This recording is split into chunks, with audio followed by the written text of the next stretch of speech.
So first of all, to all of you, विद्यार्थी मित्रांनो, आज आपण खूप इम्पॉर्टंट प्रॉब्लेम टीच करणार आहोत. टॉपिक आहे आपला सीडीएफ. तर जेव्हा मी तुम्हाला सीडीएफ चं इक्वेशन बनवायचं असणार, सीडीएफ चं इक्वेशन बनवताना फॉर्म्युला आहे minus infinity tends to x f of x dx. हा राहणार आहे विद्यार्थी मित्रांनो सीडीएफ साठी formula. For CDF minus infinity tends to x f of x dx.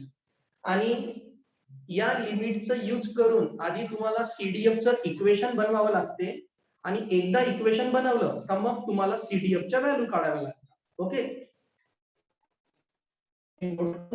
For CDF minus infinity tends to x f of x dx.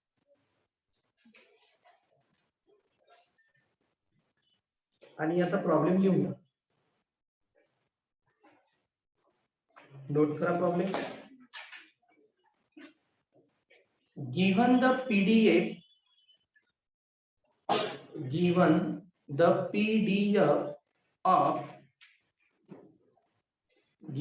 PDF of continuous random variable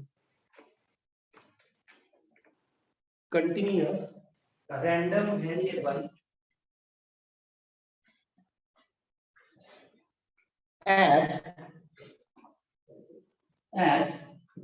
f of x equal to x square upon 3 comma minus 1 less than x less than 2 equal to 0 otherwise.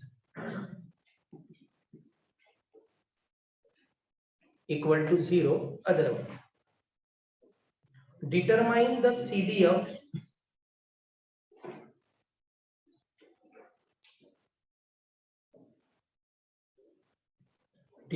the CDF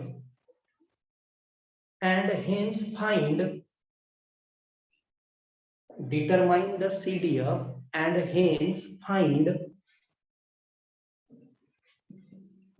P of x less than equal to minus 2, P of x greater than 0, P of 1 less than x less than 2 आणि 4 P of x less than 1. Okay, आता थोडा question चांगल्या प्रकारे समजून घ्या. एक जर CDF चा प्रॉब्लेम समजलं तर दुसरं तुम्हाला इझिली करता येणार. तर विद्यार्थी मित्रांनो, तुम्हाला म्हटलं आहे का आधी तुम्ही सीडीएफ चं इक्वेशन फाइंड करा. आधी आपल्याला सीडीएफ चं इक्वेशन फॉर्म करायचं आहे, कारण पीडीएफ चे आपण सर्व प्रॉब्लेम घेतले आहे. आता आपल्याला सीडीएफ चं इक्वेशन फॉर्म करायचं आहे आणि इक्वेशन फॉर्म केल्यानंतर ही कंडिशन दिली आहे. ही कंडिशनच तुम्हाला आन्सर काढता येणार, अदरवाइज आन्सर काय राहणार आहे 0. ही कंडिशन असली तर आन्सर काढू शकता, अदरवाइज आन्सर काय तर 0. आधी आपण आता सीडीएफ चं इक्वेशन बनवू. Solution for a CDF minus infinity tends to x f of x dx. Okay, आता यामध्ये आपल्याला दोन व्हॅल्यू घ्यायच्या आहेत. एक f of x ची व्हॅल्यू 0 आहे, एका f of x ची व्हॅल्यू आहे x square upon 3. आता याचं मीनिंग आहे विद्यार्थी मित्रांनो minus infinity tends to x. CDF चा फॉर्म्युला असते minus infinity tends to x f of x. याचं मीनिंग काय झालं, सपोज हा आहे आपला मायनस इन्फिनिटी टू कुठपर्यंत आहे आपला x पर्यंत. Okay, minus infinity tends to काय x पर्यंत. बट आपल्याला लिमिट काय दिली आहे -1 less than x less than 2. म्हणजे हा जो x आहे हा -1 आणि 2 च्या मधात आहे. पीडीएफ आणि सीडीएफ मध्ये जमीन आसमानचा फरक आहे, चांगल्या प्रकारे समजून घ्या. पीडीएफ करू शकतो -1 आणि करू शकतो 2, कारण एक या दोघांच्या मधातला इज दाखवला आहे आपल्याला लिमिट मध्ये. ओके, हे नाही, हे तुम्हाला समजण्यासाठी सांगितलं. नसन लक्ष द्यायचं असं नका देऊ, फक्त लिमिट दोघांमध्ये डिवाइड करा. म्हणजे पहिली लिमिट येईल -∞ टेन्स टू -1 आणि दुसरी -1 टेन्स टू मग x. लिमिट कंटिन्यू पाहिजे ना आपल्याला. -∞ टेन्स टू पहिले काही आपली -1 आणि मग -1 टेन्स टू काय येणार आपली, सॉरी -1 टेन्स टू काय येणार आपली x इथपर्यंत. 2 आपली फायनल व्हॅल्यू झाली. So -∞ tends to -1 -∞ tends to -1. Okay, f of x plus -1 tends to दुसरी व्हॅल्यू कोणती आपली x. फक्त दोघांमध्ये त्याला डिवाइड करायचं. याचं काही टेन्शन नको, फक्त फॉर्म्युला हा लक्षात ठेवा. -∞ टेन्स टू x, तर पहिले -∞ टेन्स टू -1, मग -1 टेन्स टू काय x. आता याला सॉल्व करू आपण. f of x dx. Okay, काय आहे आपला, मी काय घेतली 0, -∞ टेन्स टू -1, याची पहिली f of x ची व्हॅल्यू काय दिली 0, तर याला सॉल्व करायचं काम नाही. बट तुम्हाला सॉल्व करायचं आहे. f of x ची व्हॅल्यू काय आहे, x²/3 dx. 1/3 कॉन्स्टंट बाहेर, -1 tends to x, x² dx 1/3 as it is. याचे इंटिग्रेशन काढू. x⁻n चा formula x³/3 -1 tends to x, पुन्हा 1/3 बाहेर, 1/3 1/9. लिमिट पुट करू. x मध्ये आधी x म्हणजे x चा क्यूबच येणार. साइन कोणती मायनस. x मध्ये काय येणार -1, तर -1 चा क्यूब. -1 चा क्यूब काय येते -1, minus minus plus, so x³ + 1/9. Therefore f of x, CDF ला डिनोट करतो आपण कॅपिटल F of x ने. So f of x equal to x³ + 1/9. हे झालं विद्यार्थी मित्रांनो आपलं पहिलं आन्सर. कारण तुम्हाला क्वेश्चन मध्ये म्हटलं होतं डिटरमाइन द CDF, तर हा झाला तुमचा CDF. पहिले काय डिटरमाइन केला आपण CDF. कशा प्रकारे केला लक्ष द्यायचा पुन्हा एकदा. फॉर्म्युला नेहमी लक्षात ठेवायचा, -∞ टेन्स टू x. मग -∞ टेन्स टू पहिली लिमिट कोणती -1 आणि दुसरी -1 टेन्स टू काय येणार आहे x. लास्ट वाली घ्यायची नाही, कारण या दोघांमधली प्रोबॅबिलिटी फाइंड आउट करायची असते आपल्याला. बस मग त्याला काय केलं आपण सॉल्व. आता 1 बाय 1 एक एक व्हॅल्यू घेऊ आपण. राईट. त्यानंतर विद्यार्थी मित्रांनो आपण फर्स्ट व्हॅल्यू फाइंड आउट करत आहोत. बोर्डकडे लक्ष द्या.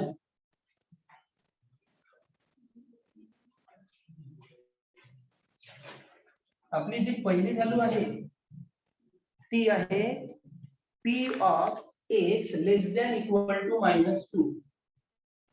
p of x less than equal to -2. याचं जे आन्सर येणार विद्यार्थी मित्रांनो हे लिहिलं मी direct 0. p of x less than equal to -2 चा आन्सर काय लिहिलं मी डायरेक्टली 0. बट ते 0 का बरं आलं आता त्याचं रिझन सुद्धा माहित पाहिजे. आपल्याला लिमिट काय घेऊन होती विद्यार्थी मित्रांनो -1 x 2 -1 less than x less than 2 म्हणजे लिमिटची सुरुवात -1 पासून आहे तर 2 पर्यंत. मग मला सांगा हा -1 आहे सपोज, हा आहे 2. -1 नंतर सपोज इथं काय आला 0, इथं काय आला 1. एवढंच येऊ शकते ना. -1 ते 2 च्या मधात फक्त काय येऊ शकते 0 आणि 1. हा -2 येणार आहे का? अरे -1 आणि 2 च्या मधामध्ये -2 येऊ शकतो का? नाही. म्हणून त्याची प्रोबॅबिलिटी आपण काढू शकत नाही. इक्वल टू डायरेक्ट काय लिहिली त्याची प्रोबॅबिलिटी 0. लिहायचं सुद्धा -2 बिलॉंग्स टू -2 बिलॉंग्स टू काय? -1, -2. -2 इथं बिलॉंग होते का? नाही होत. -2 बिलॉंग्स -1, -2 आहे का? नाही. म्हणून मी याचे आन्सर काय लिहिलं? 0. असं आन्सर तुम्हाला नेटवर बघितलं तरी दिसणार नाही. हे लिहायचं काय पण? Is that clear? का बरं 0 आलं? कारण -2 याच्यामध्ये बिलॉंग होत नाही. फिनिश. दुसरं, त्यानंतर आपल्याला फाइंड आउट करायला लावलाय विद्यार्थी मित्रांनो, P of x greater than 0. P of x greater than 0. आता P of x greater than 0 म्हणजे काय? पहिले क्वेश्चन समजून घ्यायचा सीडीएफचा. सीडीएफच्या क्वेश्चन आधी तुम्हाला इक्वेशनच बनवायला लावणार आहे सीडीएफचं. सीडीएफचं इक्वेशन बनवण्यासाठी -∞ टेन्स टू x हेच तुम्हाला यूज करायचं आहे. लास्ट वाली लिमिट कधीच घ्यायची नाही. आता तुम्ही सीडीएफचं इक्वेशन बनवलं. आता या सीडीएफच्या इक्वेशनचा यूज करून तुम्हाला प्रोबॅबिलिटी काढायची आहे. तर आता म्हटलंय P of x greater than 0. Greater than 0 इथं आहे -1, इथं आहे 2, मग इथं किती आहे? 0. 0 पेक्षा ग्रेटर, 0 पेक्षा ग्रेटर आहे x ची व्हॅल्यू. म्हणजे कोणती? 1. म्हणजे कोणती व्हॅल्यू आहे? 1. मग 0 पेक्षा ग्रेटर व्हॅल्यू कोणती राहिली? 1. आणि 1 नंतर काय आला? 2. 1 नंतर काय आला? 2. तर मला काय काढायचं आहे? 0 पेक्षा जी व्हॅल्यू ग्रेटर राहणार आहे, 0 पेक्षा जी व्हॅल्यू काय राहणार आहे? ग्रेटर, त्यांची प्रोबॅबिलिटी काढायची. 0 पेक्षा जी व्हॅल्यू काय राहणार आहे? ग्रेटर, त्यांची प्रोबॅबिलिटी. तर मी काय करणार? 0 पेक्षा ग्रेटर 1 आहे, 0 पेक्षा ग्रेटर 2 आहे. येस सर, 0 पेक्षा ग्रेटर 1 पण आहे, 0 पेक्षा ग्रेटर 2 पण आहे. पण 0 पेक्षा ग्रेटर ची व्हॅल्यू एंडिंग वाली कोणती आली? 2. एंडिंग वाली कोणती? 2. तर 0 आणि 2 च्या मधातली मला प्रोबॅबिलिटी काढायची आहे. 0 आणि 2 च्या मधातली. सीडीएफ म्हणजे काय असते? x ग्रेटर दॅन 0 म्हटलं ना, तर मी 0 पेक्षा मोठी जी व्हॅल्यू असणार, 0 पेक्षा मोठी व्हॅल्यू, त्यांची काय काढणार आहे? प्रोबॅबिलिटी. पण एंड कुठपर्यंत आहे आपला? 2. तर 0 आणि 2 च्या मधातली म्हणजे फक्त कोणती व्हॅल्यू आली? 1. कोणती व्हॅल्यू आली? मग या 1 मधून जी दिलेली व्हॅल्यू होती ती काय करायला लागते? मायनस. हे f(1) मायनस f(0). तर या दोघांमधली काय भेटणार मला? प्रोबॅबिलिटी. Px greater than 0. 0 आणि याच्यामध्ये मला काय काढायची आहे? प्रोबॅबिलिटी. आता इथे x ची व्हॅल्यू काय पुट करू आपण? 1. काय येणार? 1³ + 1/9 मायनस f(0) सांगा. 0³ + 1/9. 1 चा क्यूब किती होते? 1. 1 चा क्यूब किती होते? 1. 1 + 1 2. हा किती झाला? 2/9. हा 1/9. 2 - 1 1. सो आन्सर किती आलं? 1/9. हा झाला P of x greater than 0. पुन्हा एकदा लक्ष द्या. x ग्रेटर दॅन 0 म्हटलं का 0 नंतरची मोठी व्हॅल्यू कोणती आली आहे? 1. 0 नंतरची मोठी व्हॅल्यू कोणती आहे? 1. तर 1 आणि 0 याच्या मधली मला प्रोबॅबिलिटी काढायची आहे. त्यालाच म्हणते क्युमुलेटिव्ह डिस्ट्रीब्युशन फंक्शन. 0 नंतरची मोठी व्हॅल्यू 1 होती. आता 0 आणि 1 यांच्या मधातली काय काढायची आहे मला? प्रोबॅबिलिटी. म्हणून मी f(1) मायनस काय लिहिलं? f(0). जर बाय चान्स इथं जर असं असलं असतं, फक्त जर x ग्रेटर दॅन 1 असलं किंवा x लेस दॅन 1 असलं, 1 तर 1 तर आपली प्रोबॅबिलिटीच असते.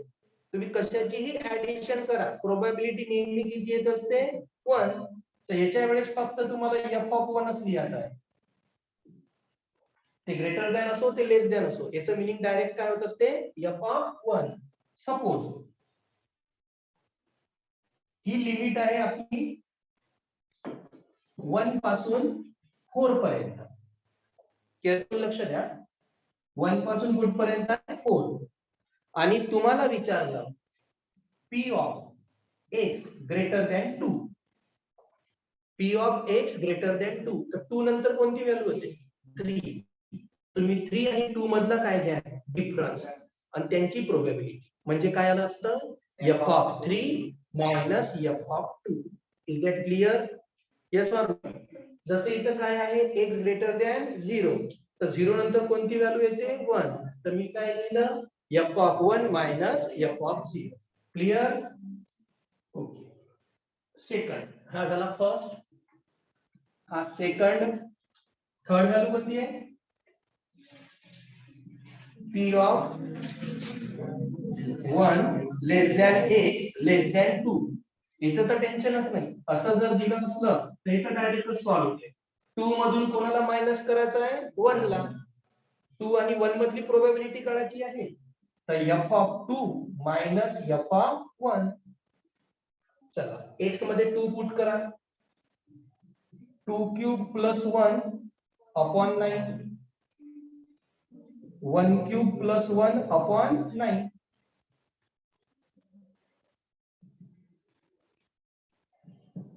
2 चा क्यूब 8. 8 प्लस 1 9. 9 अपॉन 9 1.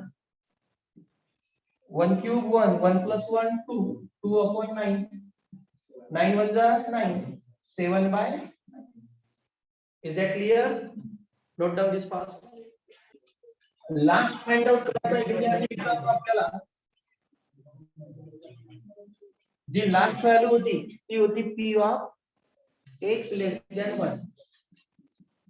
आणि लेस दॅन किंवा ग्रेटर दॅन असो त्याला डायरेक्ट तुम्हाला फक्त काय घ्यायचं आहे? 1. असं का बरं? लेस दॅन किंवा ग्रेटर दॅन 1 असलं तर फक्त f ऑफ 1च का बरं घ्यायचं आहे? त्याचं रिझन आपली प्रोबॅबिलिटी नेहमी किती असते? 1. म्हणून विचार न करता डायरेक्ट f ऑफ 1 घ्या. x ची व्हॅल्यू 1 म्हणजे 1 cube plus 1 upon 9. So finally answer किती आलं? 2/9. Note down.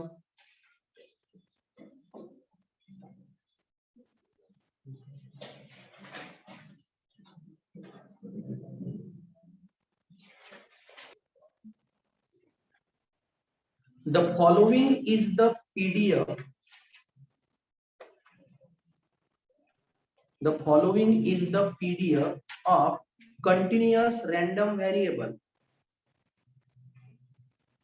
The following is the PDF of continuous random variable f of x equal to x upon 32, comma 0 less than x less than 8 equal to 0, otherwise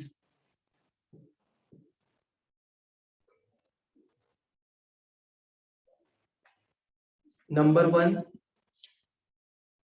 अच्छा, number 1 द्या. Find the expression for CDF.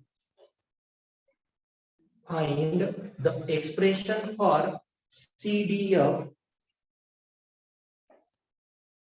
Is the first. Find the expression for CDF. Number 2. Also find its value. Also find its value. Also find its value at x equal to 0.5 and 9. Also find its value at x equal to 0.5 and 9. Board कडे लक्ष द्या carefully. Problem समजलं पाहिजे. पहिली dialogue same. पहिले तुम्हाला म्हटलं आहे सीडीएफ चं एक्सप्रेशन काढा. सीडीएफ चं एक्सप्रेशन काढल्यानंतर तिथे x ची व्हॅल्यू कोणती ठेवायची आहे? 0.5. आणि दुसरी व्हॅल्यू कोणती ठेवायची आहे? 9. पहिली 0.5, दुसरी, लक्ष द्या, पहिले सीडीएफ चं इक्वेशन काढू आपण. For a CDF for a CDF. Formula minus infinity tends to x, f of x dx. Change करायचं, मायनस इन्फिनिटी टेन्स टू पहिली व्हॅल्यू कोणती आहे 0, f of x dx plus दुसरी 0 टेन्स टू काय x, f of x dx. आताच सांगितलं होतं कसं सॉल्व्ह करायचं, तर फॉर्म्युला काय घ्यायचा होता, minus infinity tends to x. So minus infinity tends to पहिली लिमिट कोणती आहे 0 आणि मग 0 टू काय x. पण f of x ची आपण 0 व्हॅल्यू घेत असतो, तर पहिलं वाला सॉल्व्ह करायचंच नाही, हे डायरेक्ट 0 होऊन जाते. 0 tends to x, f of x आहे x upon 32 dx, 1/32 constant, 0 tends to x, x dx, 1/32 constant, याचा फॉर्म्युला येणार x²/2. लिमिट किती रे 0 टेन्स टू x. समजत आहे विद्यार्थी मित्रांनो, 1/2 जर मी कॉन्स्टंट काढला 1/32 इंटू 1/2 x², बोलत चला 0 टेन्स टू x, तर हा झाला 1/64. x च्या ठिकाणी आधी अप्पर लिमिट म्हणजे x², x च्या ठिकाणी लोअर लिमिट 0² म्हणजे आन्सर किती आलं x²/64. किती आन्सर आला आपलं x²/64. Therefore f of x त्याला f of x x²/64. अरे हेच आपलं मेन इक्वेशन असते ना, त्याला ब्रॅकेट करून घ्यायचा. हे झालं एक्सप्रेशन काय CDF. This is the expression for CDF. Continue. त्यानंतर विद्यार्थी मित्रांनो हे बघा, कोणताही प्रॉब्लेम असो CDF चं विदाउट एक्सप्रेशन सॉल्व्ह करता येणार नाही. आधी एक्सप्रेशन फाइंड आउट करून घ्यायचं. एक्सप्रेशन फाइंड आउट झाल्याबरोबर पहिले तुम्हाला विचारलं आहे find the value at x = 0.5. Direct value म्हटली आहे, डायरेक्ट व्हॅल्यू. पहिलं p of x = किती डायरेक्ट 0.5. तुम्हाला डायरेक्ट व्हॅल्यू दिली आहे ना ग्रेटर दॅन म्हटलं ना लेस दॅन म्हटलं. प्रोबॅबिलिटी x = 0.5 म्हणजेच f of 0.5. x ची व्हॅल्यू 0.5, f of 0.5. x च्या ठिकाणी 0.5 पुट अप करू. सो 0.5 चा स्क्वेअर अपॉन 64. 0.5 चा स्क्वेअर 0.25 अपॉन 64. इथपर्यंत ठेवलं तरी चालते, किंवा पॉइंट जर कॅन्सल करायचा असणार तर वरत अपॉन मध्ये 2 झिरो ऍड करावे लागणार. सो 25 अपॉन काय होणार 6400 6400. Yes or no. याला 25 ने डिवाइड करून पहा, आय थिंक आन्सर येऊन जाणार 1/250 झाला आन्सर. पॉइंट कॅन्सल करण्यासाठी खाली 2 झिरो ऍडजस्ट केले. सेकंड नंतर विचारलं होतं p ऑफ x = किती 9. p ऑफ x = किती 9. सांग कसं फाइंड आउट करायचं बेटा, चालू कर. आता विद्यार्थी मित्रांनो जे आपला मेन प्रॉब्लेम आहे, मेन प्रॉब्लेम त्याची लिमिट दिली आहे 0 पासून कुठपर्यंत 8 पर्यंत. पण 0 पासून जर 8 पकडलं तर त्यामध्ये 0.5 येते, म्हणून त्याला सॉल्व्ह केलं. पण 0 to 8 मध्ये कुठं 9 येऊ शकते का, नाही. म्हणून याचा आन्सर डायरेक्ट काय येणार आहे 0. 9 बिलॉंग्स 0,8 होते का बिलॉंग, म्हणून याचा आन्सर डायरेक्ट काय आलं 0. Finish the topic.